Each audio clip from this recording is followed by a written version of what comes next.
ये 10 तारीख को एक मुकदमा दर्ज हुआ था। उसका बैकग्राउंड आप लोग को पता है। पहले 9 तारीख को कुछ सूत्रों से ऐसी जानकारी लगी थी कि मेडिकल कॉलेज संबंधित हॉस्पिटल में से संबंधित कोई केस है जिसमें किसी बालिका के साथ संभवतः दुष्कर्म हुआ है। और जिसको लेके फिर हम लोग ने तत्काल अलर्ट हो गए थे, क्योंकि हमारे पास कोई सूचना नहीं आई थी। उसके बाद हम लोग जानकारी एकत्रित किए। जानकारी एकत्रित करने में हमको फ़ोन नंबर और उसका बालिका का पता, थोड़ा बहुत पता चला। और जिसके आधार पे फिर हमने बालिका के परिजन से बात किया, माँ से बात किया। उनको बोला कि अगर आपके साथ कुछ भी हुआ हो, गलत हुआ हो, बच्ची के साथ कुछ गलत हुआ हो, तो आके हमारे पास रिपोर्ट करें। और उस समय उसको मना कर दिया गया। फिर उसके बाद हमने घर भी टीम भेजी। अगले दिन हमने जब हमें सूचना मिली तो उसके बाद हमने घर भी टीम भेजी और सिविल में टीम भेजी, ताकि किसी प्रकार से निजता और गोपनीयता भंग ना हो। हमने अपने साइड से उसका पूरा प्रयास किया था। तो वहाँ पे नहीं मिले थे। ये पता चला कि कहीं अपने रिलेटिव्स के यहाँ गए हैं। और फिर हमारा फ़ोन भी उस समय नहीं उठ रहा था। तो हम लोग उस टाइम पे थोड़ा हेल्पलेस हो गए थे कि कैसे अब इसमें हम आगे बढ़ें। कुछ समय बाद हमारा कांटेक्ट हुआ तो ये पता चला कि वो उनकी अभी जो लोकेशन है वो गोविंदगढ़ के समीप उस साइड कहीं पे उनके रिलेटिव हैं। तो जिसके आधार पे फिर हमने उनसे बोला कि आप गोविंदगढ़ रेस्ट हाउस आ जाएं, और आपकी सहूलियत की जगह भी रहेगी और हम लोग वहाँ पहुँच के आपका जो भी बयान होगा वो लेंगे। अगर आप जो भी कराना चाहते हैं, जो भी कार्रवाई कराना चाहते हैं, वो करें। तो ये बात बिल्कुल गलत है कि हम लोग की तरफ से क्योंकि फैमिली या पीड़ित या फरियादी कोई भी एफआईआर कराने नहीं आया। जो भी इनिशिएटिव लिया गया, जो भी प्रयास किए गए, वो हम लोग ने स्टार्ट किए थे कि अगर किसी बच्ची के साथ कुछ गलत हुआ है तो हम उसको जो उसके आरोपी हैं, जो गलत किए हों, उनको हम सज़ा दिला सकें। तो हमारे पूरा पुलिस टीम इसमें लग के हम लोग प्रयासरत थे। हमारे साथ तहसीलदार और प्रशासन भी उसमें लगा हुआ था।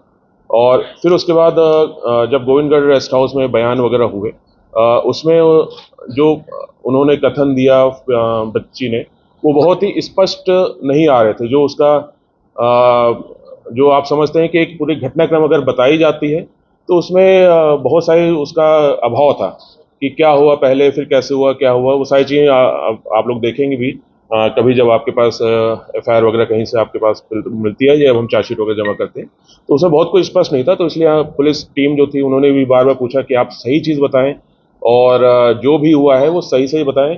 आपके साथ अगर छेड़छाड़ हुई हो वो बताएं, आपके साथ अगर गलत कार्य हुआ वो बताएं। हमने हमेशा उनको स्वतंत्र रखा। आप जैसा कथन देंगे हम वैसा आपका कथन नोट करके उन्हीं धाराओं में हम अपराध कायम करेंगे। और उसके पहले ये भी बताना चाहूँगा कि मैंने खुद पीड़िता की माता से बात किया था। उस समय वो राजी नहीं हो रहे थे। मैंने उनको कन्विंस करने की कोशिश की थी, समझाने की कोशिश की थी कि अगर आपकी लड़की के साथ कुछ गलत हुआ है तो प्लीज़ रिपोर्ट कराएं। अगर आप नहीं कराएंगी तो ऐसे आरोपी अन्य बच्चियों के साथ भी कर सकते हैं, और आपके बच्चे के जो आरोपी हैं उनको भी हम सजा दिला सके, इसलिए हमने उनको मनाने की कोशिश की थी। और जिसके बाद उन्होंने समझ के फिर वो रिपोर्ट उन्होंने दर्ज कराई थी। बहरहाल फिर जब रिपोर्ट वगैरह दर्ज हुई, उसमें क्योंकि काफ़ी रात हो गई थी, और फिर उनकी सहूलियत के लिए, क्योंकि अगले दिन इसमें कई सारी प्रक्रियाएं होती हैं, मेडिकल होता है, न्यायालय जांच होती है, इसलिए फिर उनको लाके उनकी ही सहमति से उनकी माँ के साथ, लड़की की माँ और उनको हमने वन स्टॉप सेंटर में रखा था।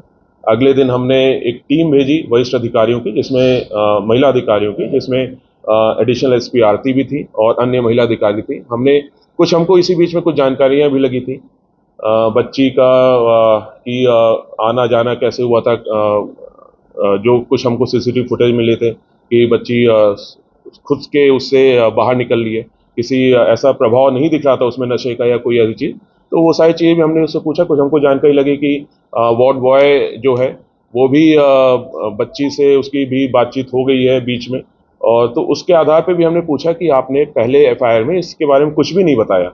कल के करीब आधे एक घंटे बाद पीड़िता ने फिर गैंग रेप का उसमें हमको बताया, और उन्होंने ये भी बताया कि हमने न्यायालय में भी यही कथन दिया जो हम मीडिया को अभी दे रहे हैं। और जब हमने न्यायालय का कथन देखा तो उसमें मात्र छेड़छाड़ का दिया था। अब न्यायालय में तो किसी का दबाव रहता नहीं है, क्योंकि वहाँ माननीय महिला मजिस्ट्रेट होती हैं जो कि पीड़िता से खुद ही पूछती हैं, खुद ही समझती हैं, और पूरा जो भी घटनाक्रम पीड़िता बताती है उस हिसाब से उसको लिखती हैं। उनको कोई चीज़ और सवाल पूछने होते तो वहाँ पूछती हैं। तो उस कथन में भी कुछ नहीं आया था। बहरहाल फिर मीडिया के सामने पीड़िता ने बताया, और आपने देखा होगा कि वो कथन जो उन्होंने उस दिन दिया था, उनके परिजनों ने दिया था, और आज के कथन, उसमें बहुत अंतर आपको दिखे होंगे। उस समय उन्होंने बताया था कि जब वो महेंद्र से मिली थी तो महेंद्र उनको कमरे में ले गया और फिर वहाँ पे 4-5 लोगों ने गलत कार्य किया, और कई जगह उन्होंने बताया कि मुझे ध्यान नहीं कौन व्यक्ति है गलत कार्य करने वाला। फिर कई जगह उन्होंने 4 बताया, फिर उसके बाद 5 लोग का नाम लिया। तो वहाँ पे भी एक है। फिर आज उन्होंने बताया कि जब महेंद्र से मिलने के बाद वो जब वापस जा रही थी तो बेहोश हो गई, और उसके बाद फिर 4-5 लोग ने गलत कार्य किया, एक रूम में ले जाके उनको ऐसा महसूस हुआ, और उसके बाद फिर उनको फिर वापस रोड पे छोड़ दिया गया, और उसके बाद उनके जब आगे गई तो उनके फैमिली और सब लोग मिले।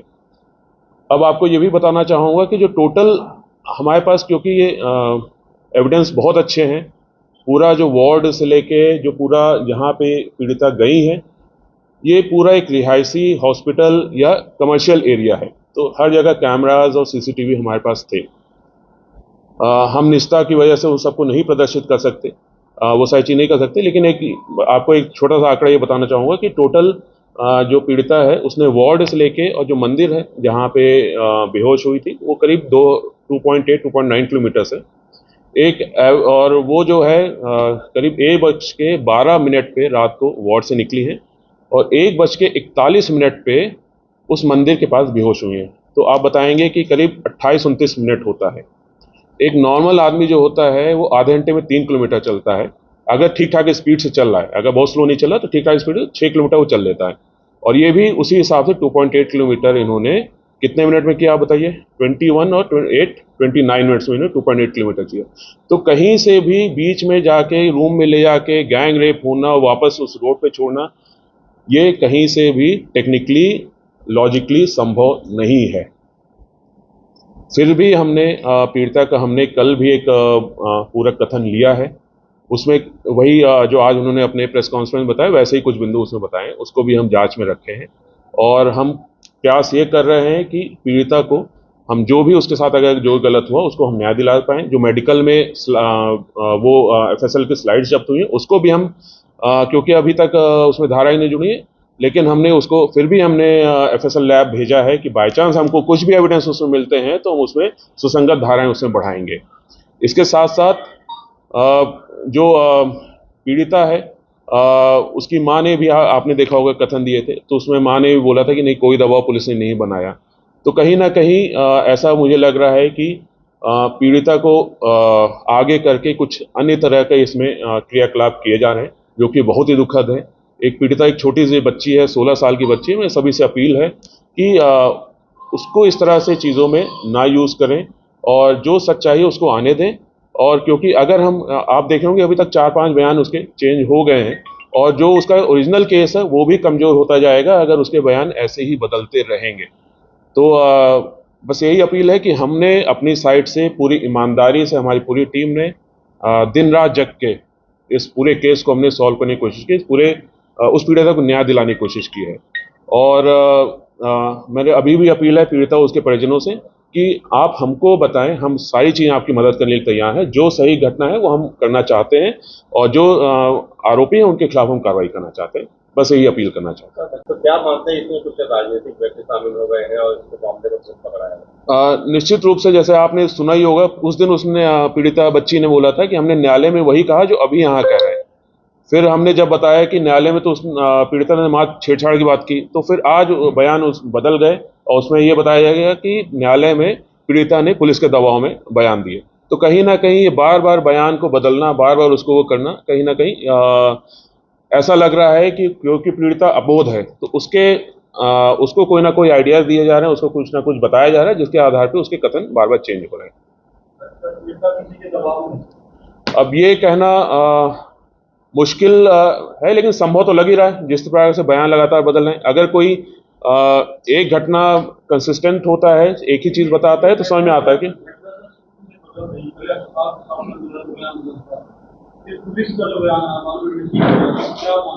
देखिए लड़की का बयान हमने पूरा वीडियोग्राफी किया था। जब हमने एफआईआर भी की है वो भी हमारे हमारे बीएनएस कानून में है, बीएनएसएस में है कि हम लड़की का बयान भी वीडियोग्राफी करेंगे, और उससे हमने लिखित भी बयान लिया है। तो वीडियोग्राफी में भी हम जब कोर्ट में प्रस्तुत करेंगे, क्योंकि हम यहाँ पे सारी चीज़ नहीं प्रस्तुत कर सकते, हम जब कोर्ट में प्रस्तुत करेंगे तो उसमें समय समझ में आएगा कि हम अपनी साइड से ही पूछ रहे हैं बच्ची से, और क्या हुआ था आपके साथ, और क्या हुआ था। बच्ची की तरफ से कम इंटरेस्ट आया, और ये बात मेरे ख्याल से बच्ची के फैमिली ने भी एक्सेप्ट किया था कि वो खुद से रिपोर्ट नहीं करने आए थे, पुलिस ने ही उनके पास रिपोर्ट करने के लिए बार बार जा रही थी, फ़ोन किया, हमने घर भी भेजा सिविल में, उसके बाद हमने उनको कोशिश करके वहाँ गोविंदगढ़ साइड भी बुलवाया था।